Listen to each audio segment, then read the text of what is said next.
최근에 뜨거운 이슈가 있죠. 서울시에서 실시하고 있는 영유아 돌봄을 위한 필리핀인 가사관리사 도입. 여론조사에서 물었습니다. 외국인 돌봄 인력이 가장 필요한 분야는 무엇인가? 환자 돌봄, 또 노인 돌봄 인력이라는 답변이 압도적으로 높았고요. 영유아 돌봄이나 장애인 돌봄에 대한 수요는 높지 않았습니다. 또 영유아 돌봄을 위한 외국인 가사관리사가 출산율을 높이는데 기여할 것이라는 응답보다 기여하지 못할 것이라는 응답이 압도적으로 높았습니다. 근데 저는 이 시민들이 굉장히 지혜가 결과가 네. 결과가 좀 놀라운데요. 사실은 저도 저 결과에 완전 동의하거든요. 그래서 전 세계적으로 아이를 돌보는 그 돌봄 노동은 특정한 분야고요. 많은 국가에서 사실은 그 외국인 가사 도우미는 노인이라든지 환자를 돌보는 필요에 의해서 촉발되었어요. 제가 독일에 취재를 갔을 때도 필리핀인 여성들을 인력을 특별한 혜택을 줘서 들여오는데, 왜냐하면 사실은 그게 영어랑 관련이 있어요. 근데 대부분 좀 의료, 간호. 맞아요. 그러니까 이제 이게 그 환자 돌봄과 관련된 그런 분야더라고요. 그런 수요가 세계적으로 지금 굉장히 큰 거죠. 고령화 사회가 되면서. 네, 워낙에 미국만 해도 그 의료나 이제 간호사도 필리핀에 많고 가사 도우미도 많이 오는데, 대부분 이제 필리핀이 조금 그 의료 쪽이 되게 많이 산업이 발달했습니다. 그 맞아요. 교육시키는 기관들이. 간호사, 필리핀 간호사. 네, 그런데 그 필리핀도 사실은 많은 의료인들을 배출하지만 대부분 이제 이민을 가고 싶은 사람들이 그 간호대나 이제 그 간병을 하는 걸 배우고 그리고 이제 이민을 갑니다. 그만큼 글로벌하게 수요가 많은 거죠. 그래서 사실 필리핀에서는 오히려 사람이 부족하다고 합니다. 우리가 그동안 돌봄 노동, 간병이든 육아든 돌봄 노동을 전적으로 제중동포에게 의존해 왔어요. 사실은. 근데 이제 이 필리핀 가사관리사가 왜 등장했냐 하면 그 맥락이 그들도 늙어갑니다. 그래서 그들이 이제 고령화랑 똑같은 거예요, 한국하고. 그래서 이제 그들은 늙어가면 그들의 후세대가 한국을 와야지 정상일 것 같은데 그렇지 않아요, 지금 문제가. 그 2세대, 3세대는 또 한국말을 잘 못하죠. 네, 한국말을 잘 못하고 또 한국을 목적국으로 선택하지 않습니다. 그들은 아니 호주도 갈 수 있고 미국도 가는 게 차라리 낫지, 왜 한국을, 우리 엄마 아빠가 고생한 나라, 별로 좋은 대접을 못 받았던 그 나라에 가서 내가 왜 가야 돼? 싫다. 그래서 뭐 혐한이라고도 하지만 요즘 그런 정서가 우리만 생긴 게 아니라 그쪽도 생기는 이유가 당연한 거예요. 우리가 그동안 제중동포들에게 그렇죠, 어떤 처우를 했는가를 되짚어 본다면 그들은 굉장히 그 유년 시절의 기억이 좋지 않는 거예요. 영유아 돌봄을 전문으로 하는 필리핀인 가사관리사 도입이 좀 여러 가지 복잡한 이슈하고 관련이 있는 것 같아요. 이제 첫 번째는 우리나라가 외국인 노동자를 들일 때 주로 남성, 제조업 현장의 단순 노무, 외국인 인력을 들였고 그때 이제 최저임금을 20년 이상 줘왔는데 네. 여성 외국인 인력을 맞아요. 들이면서 최저임금 논란이 벌어졌다. 근데 이제 이 여성 외국인 인력이 돌봄 노동을 하고 있다. 그래서 이제 돌봄 노동에 대한 가치 절하하고도 연결되는 그런 부분이 있는 것 같은데 어떻습니까? 저도 동의합니다. 사실 뭐 남자지만 할 수 있는 말 아니겠습니까? 제가 생각해도 이거는 이제 여성이고 돌봄이고 그런 것이 이제 중첩되어서 너무 최저임금보다 밑으로 줘도 된다는 논의가 쉽게 나오는 것 같아요. 맞아요. 예, 한마디로 무시하는 거죠. 그런 네. 거에 대해서. 많은 사람들이 그러더라고요. 출생률을 높이려면 내가 아이와 함께 있는 시간을 많이 보장해주면서도 일자리를 잃지 않을 수 있는 그렇죠. 그리고 승진에 영향 안 줄 수 있도록 네. 기업이 바뀌어줘서 그렇게 플렉스블하게 일을 할 수 있는 환경을 만들어주고 요즘에 원격도 잘 되잖아요.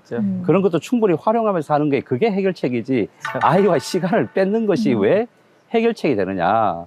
아이를 키우는 게 그렇게 그거는 힘들지만 사실은 굉장한 축복이잖아요. 예, 그래서 이것을 어떻게 보면 우리가 하다 안 돼서 값싸게 해결해야 된다는 쪽으로 사회적인 여론이 간다는 게 굉장히 슬프고 화납니다. 그래서 가사관리사의 가격을 어떻게 책정해야 되고 최저임금이 어떻게 돼야 되고 하는 이런 근시안적인 논란보다도 훨씬 더 근본적으로 돌봄 노동의 평가 절하가 훨씬 더 심각한 문제가 되지 않을까. 이게 저는 지금 한국의 현재 초저출생, 세계 최고의 저출생을 바로 적나라하게 보여주는 이유라고 생각합니다. 외국인을 불러들이고 임금을 낮추는 게 제일 쉬워요, 쉽기는. 네.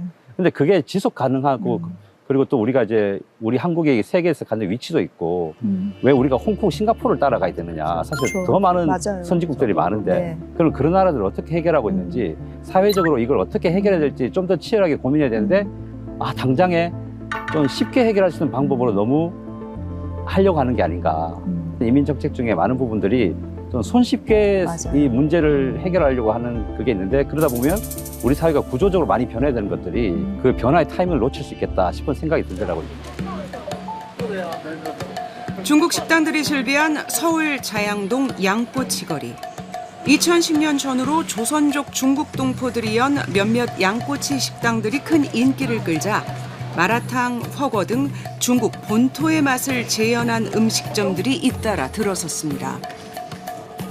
2주 전에도 다녀왔습니다. 아, 그래요? 네. 저도 한 일주 전에 여기 지역에 자주 오시나 봐요, 이쪽에. 네, 제가 이쪽에서 살아요. 중국 음식 자주 먹는 스타일이라서 맨날 한국 음식 먹으면은 안 돼요. 중국 아니 음식. 근데 한국에서 살고 싶다면서요. 그렇지만 근데 먹는 거는 가끔씩 중국 음식 한 번 먹어야 돼요. 안 그러면 계속 생각나요.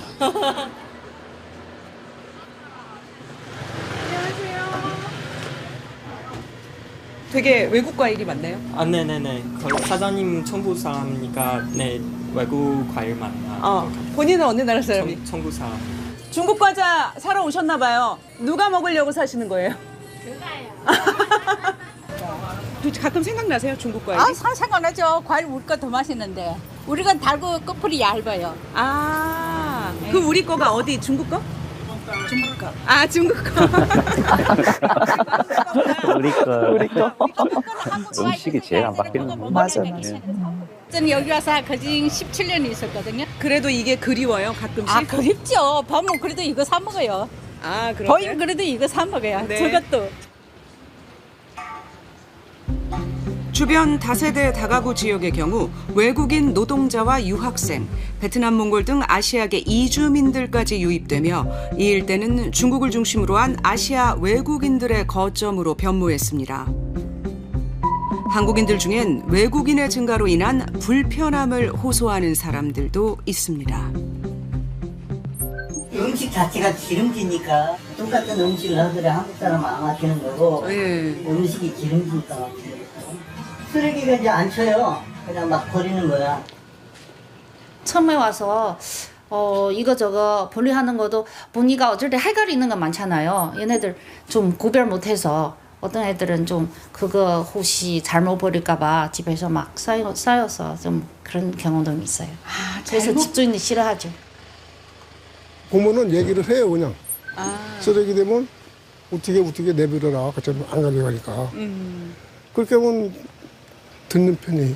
잘 들어요? 네. 그러니까 몰라서 못하는 거군요, 그분들이. 그렇죠. 이제 그 사람들이 자기네하고 틀리니까 뭘 내버리는 걸 잘 모르는 거야. 중국 같은 경우는 그냥 분리수거가 가능한 쓰레기, 그쵸. 아닌 쓰레기 되게 이렇게만 단순해요. 구분하는데 한국이 힘들죠. 교육으로 다 해결되는 부분이에요.